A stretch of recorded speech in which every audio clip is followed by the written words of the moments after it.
Dear students, आज हम देखेंगे डज और डू का इस्तेमाल। यहाँ एक छोटी सी कन्वर्सेशन है बबलू और राजा के दरमियान। बबलू पूछ रहा है राजा से, डू यू रीड इंग्लिश? क्या तुम इंग्लिश पढ़ते हो? राजा कहता है, यस आई डू। हाँ, मैं पढ़ता हूँ। इन शॉर्ट हम यही कहेंगे, यस आई डू। फिर बबलू पूछता है, does Pinku come to your house?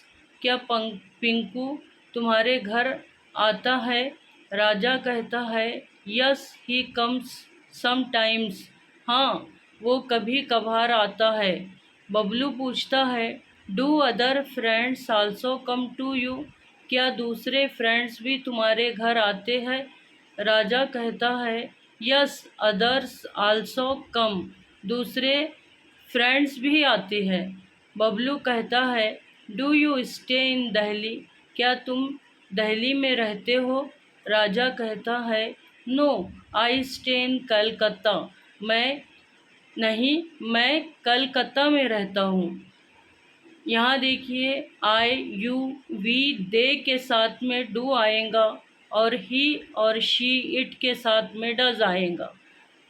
I hope आपको अच्छी तरह समझ आ गया होगा। मिलते हैं नेक्स्ट वीडियो में। Thank you.